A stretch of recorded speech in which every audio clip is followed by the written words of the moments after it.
welcome everybody to another Talk IES episode. Today we're focusing on technology solutions during the pandemic. I'm thrilled to be joined by John Mikton today from Luxembourg, who is Head of Education and Media Technology. How are you today, John? I'm well, thank you, Richard. Yeah, like everybody, the summer has been a good respite and kind of an opportunity to reflect a bit and kind of recalibrate for this fall that we're all facing. And some have already started and some will. How is the situation with COVID-19 where you are? So in Luxembourg, there has been a huge, they've tested 600,000 people, which is almost the full population of the country. But our rates are very high, and I think partly from the testing.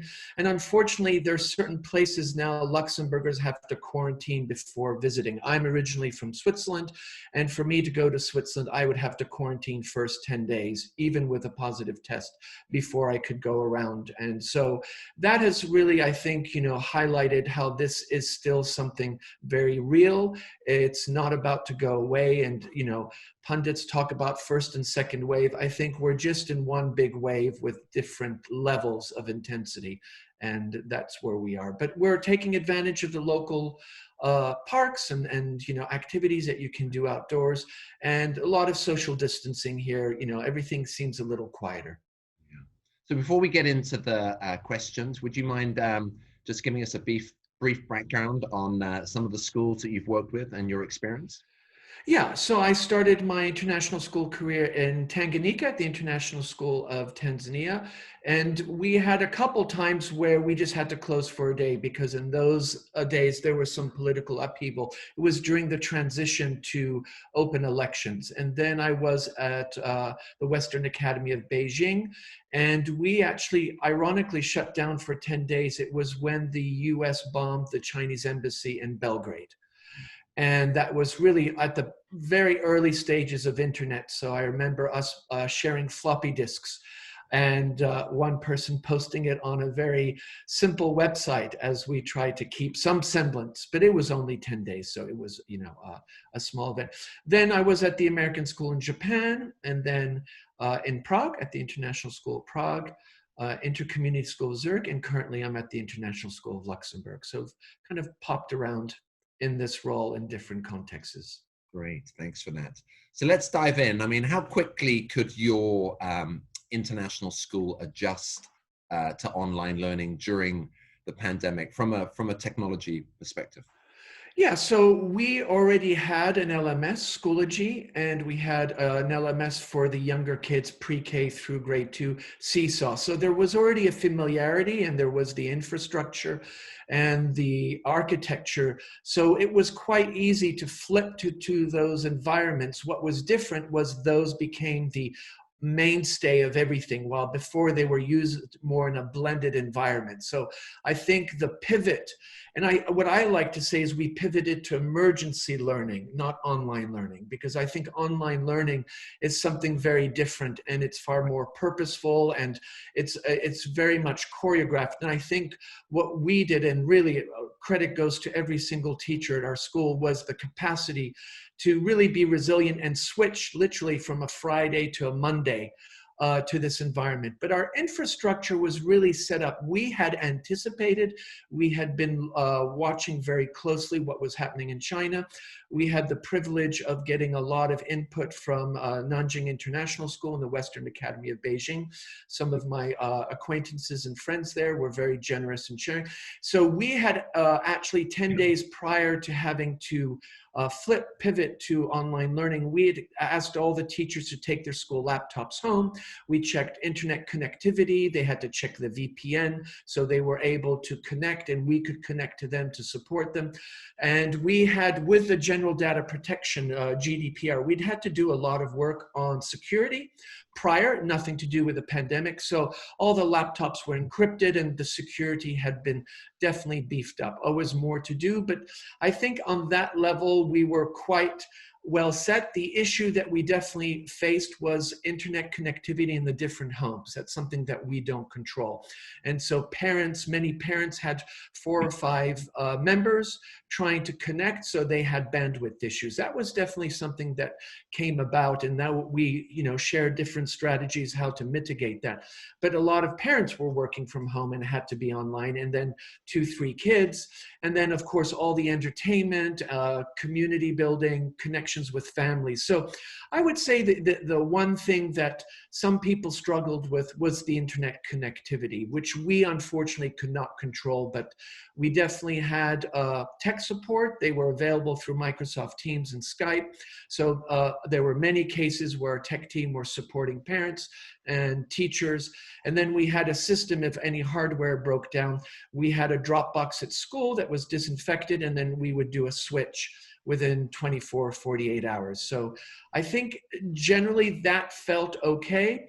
One thing that we had to do differently is many of our support staff don't have laptops. They work in desktops. They have, more an office environment. So that's something that we had to set up quite quickly.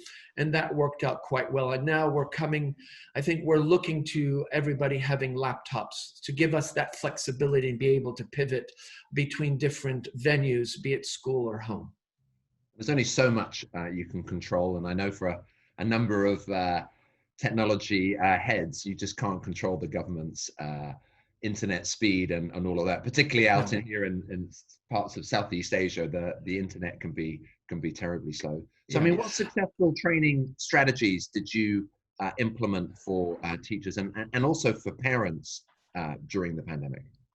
So one thing, because we had a crisis team that was monitoring pretty much from the mid-January to end of January, we anticipated that the chances of us having to go online were pretty high. And then after our February holiday, Italy went online. So what we did is we did some simulations. We actually had a whole afternoon where we gave different scenarios, and teachers practiced how their teams wanted to collaborate using Google Hangouts or Zoom. We had them work with the LMS Schoology and Seesaw, kind of create templates so they could co-plan together.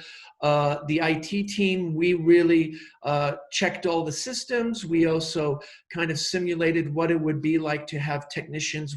They were in 4 different countries, France, Belgium, Luxembourg, and Germany, and kind of really worked with our digital learning coaches and librarians.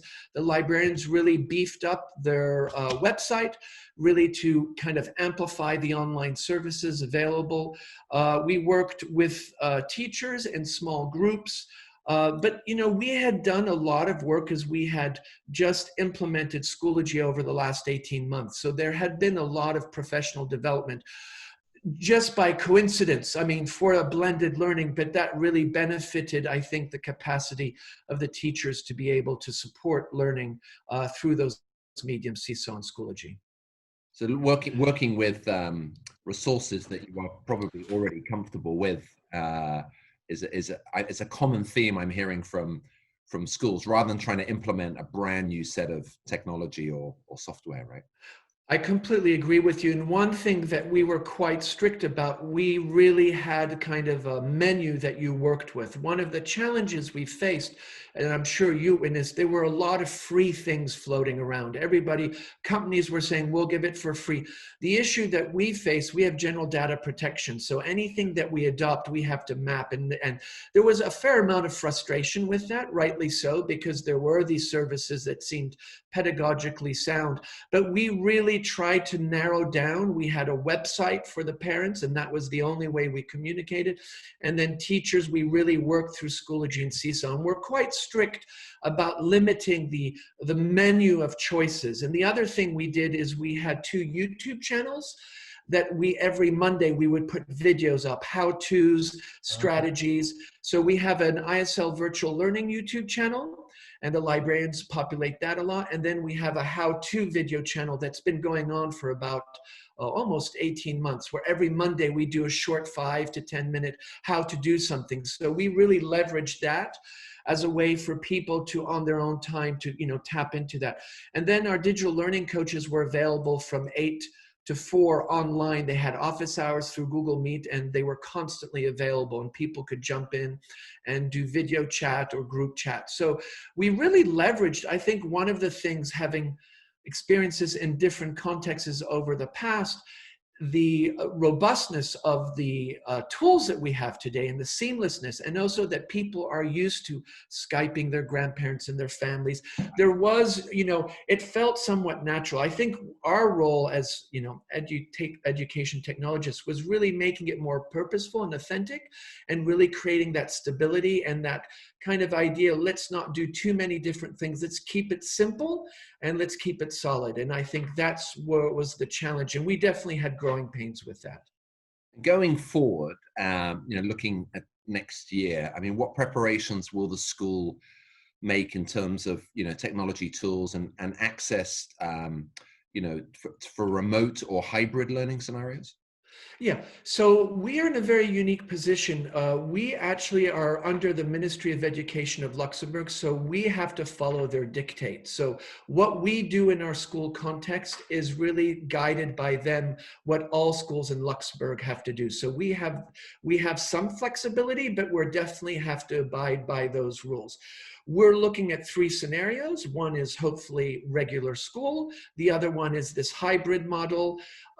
We had the situation where half our kids had to stay home for 1 week and the other half came to school, and they flipped.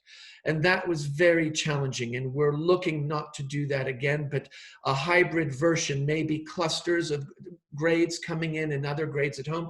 But we're really kind of at a stage where we're looking at plans, and we're going to look for further guidance from the ministry. The other one is the virtual online environment. I think what we've come to realize is we need to move away from virtual emergency online learning to true online learning. And that's what we're going to be working with our faculty and our mid-level leaders who are going to support us in getting that professional development, understanding what are the architectures and structures that make online learning successful, where you have good engagement with the students. And then our community relations team is working very hard on developing a whole set of virtual venues for parents to build community, to connect.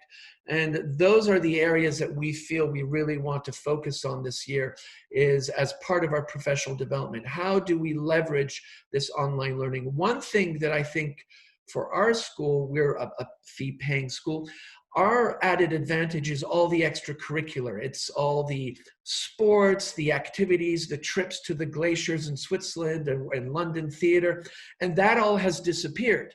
Right. And all our competition is doing the same thing. We're all online.